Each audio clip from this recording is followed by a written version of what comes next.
This week on the Real Housewives of Potomac. I actually grew up on a farm, which is crazy. Get out. You know how much I love farms. I'm gonna have a chicken coop one day, by the way. Yeah. It's my goal. We could build a chicken coop or two, go collect some eggs together, ride off into the hills on a tractor into the sunset. Yo, what's up, everybody? Welcome back. Today we're going to be talking about the Real Housewives of Potomac, Season 9, Episode 10. Let's get right into this.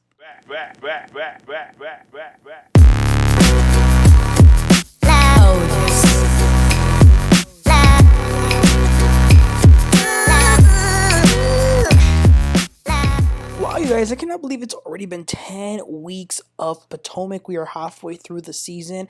I'm still I don't know how to explain this, how to put it into words, but I'm still kind of waiting for the season to kind of, have that, I don't know how to say it, but, it's something that just feels a little slow. But let's begin with this episode. So we begin with Gizelle and her daughters. Her daughters, some of them are working little jobs before they go to school. I love that. I always have said that I think that it is really good as teenagers to have jobs. I started working when I was 15. I was still in high school, and it really helped me. Not only is it cool to have a little bit of your own money as a young person, but it really does kind of open your mind up to just life in a different way that I feel like it very little other things show you the types of things that a job, especially like a service job, shows you. So but anyway, they're going to be leaving for college soon. And, Gizelle has some very, very smart daughters for sure. The main thing Gizelle wants to talk to them about is this situation with her late father. So they are thinking that his original will was thrown out and that somebody made a fraudulent will. So she will be going to court to try to get this possible forged will thrown out. Because Gizelle says that she was with him his last days, so there's no way he signed that will that they say that he signed. As far as for Gizelle's daughters, their father, Pastor Holy Whore, he's done something very good, which is put things for these girls in a trust, which is a very good thing to do because, trusts, unlike wills, they cannot be broken, and it's set for life. Then we see Stacy and TJ again. He's wearing a bonnet, and he says that he's going to be baking some pizza, and he's speaking in an Italian accent. Now, he was being very playful and funny, but the first thing I thought was, this is a very different man from the other one who told her, don't touch me at the party.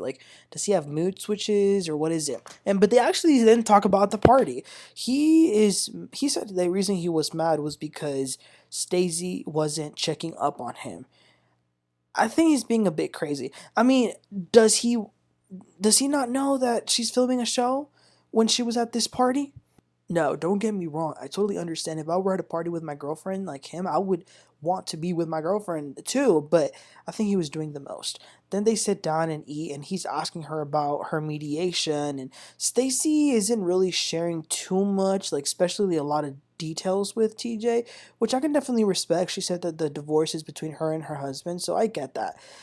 But then Stacey tells him that the ladies have been giving her some advice, and some of that advice has included them saying to her that she should not be in any serious relationships with anyone because she's barely getting out of a divorce. She then asks him if he would still be in this journey with her if she were to start dating other people. And he said that he would still care for her, but I would look for other options for myself. Stacey says, you don't even want to sleep with me. And TJ says, yeah, because, casual sex just isn't something that I've ever been into. And if you were to be with me just because of sex, that means I'm not special. Stacey says, I'll just like it for you to say that you want me. And TJ pretty much says, well, I do, but he's not going to beg. I don't know, with TJ, I just feel like he's very weird. Sometimes I kind of give him the benefit of the doubt, but then he does things. I don't know. We'll see what happens with that. The next scene is Wendy. She goes with her mom and sister to a restaurant. Now, Wendy hasn't told her mother yet that she is no longer a professor at the university. So they're there. They're talking about the party that she just had, which was fabulous. They order some food. Then Wendy says, I need to tell you something. And Susan says, are you pregnant? And Wendy's like, no, I resigned from my position at the university.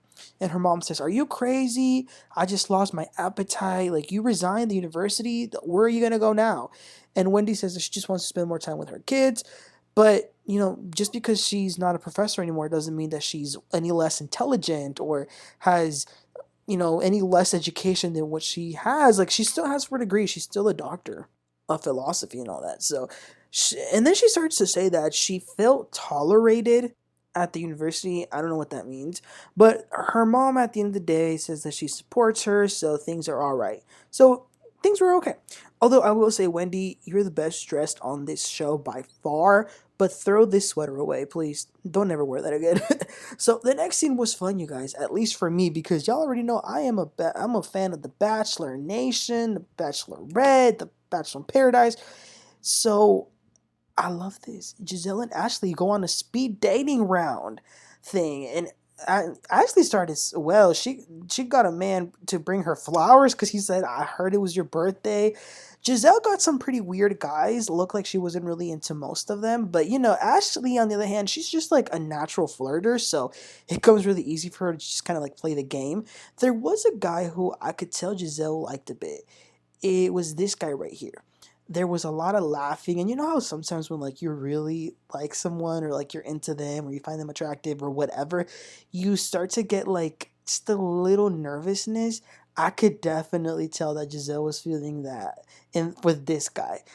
You can also tell that they each both have a type because at the end of the dating round, they have to choose one person who they like the most, and Giselle's choice was this guy who happens to be a dark-skinned black man like her ex-husband, and Ashley's her man that she chooses is a white guy named Josh, which a white guy also happens to be her ex-husband. So these ladies definitely had a type.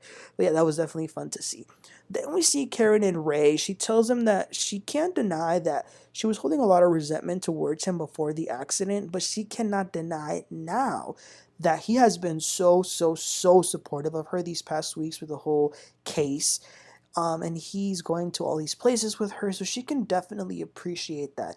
It's definitely made them get closer. Listen, Karen and Ray, they love each other. I think, like, all marriages, especially one like theirs, which has been decades, like, they've been married for a long time, you're gonna hit some little plateau stages, but they're soulmates for life, and I think they're definitely, one made for one another. Next up, Mia and Kriana meet up. This has been so interesting because these girls went from fighting at Lake Norman, calling each other, well, Euro used to be a stripper, you're from the streets, your boyfriend is a drug dealer, you have a scar.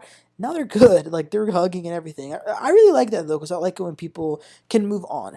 And Kriana is actually really good. She is here kind of to give advice to Mia because she really cares about mental health. So she's telling Mia that the way she is handling things definitely is making Gordon believe that he still has a chance with her. And Kriana then asks if Iyke is the birth father of Jeremiah's, and Mia says that they will be getting a paternity test to figure that out, but she thinks Gordon is the father. But Iyke definitely has stepped up and would if it happens to be his. It's really nice also because Kriana tells Mia that she is going to have Greg send some tools to help her out. And I love that. This is why we don't make fun of people's careers, Mia. Now look, he's the one helping you. Alright, so then Ashley goes on an official date with the guy that she met and that she chose at the speed dating. Josh, who happens to be 30 years old. She is 36, which is not bad. I don't think it's a bad age difference at all. He looks like a cool guy, like kind of like nerdy, but like he looks caring. Like I believe at the speed dating round, he had told her that he really cares about his mom. He loves his mom.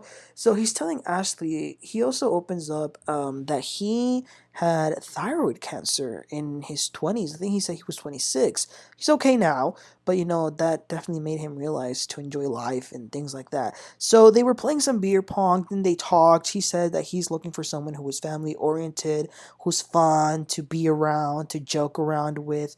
She tells him that she has 2 kids and if he's okay with that, and he says, yeah, definitely. Ashley seems to really like this guy. They even kissed at the end of the date. I like this for sure. Now, do I think they're going to, last? Maybe not, but it's going to be interesting. It's going to be interesting, especially if she has him in scenes and things like that. We'll see what happens with that. So then the last part of the episode, we see Mia. She's with her 2 kids, and the little boy asks, why isn't Dad here? And she says, oh, well, because we're getting a divorce. And she's sort of talking to them about that, but then Gordon comes in to hang out with them because they're all baking some cookies.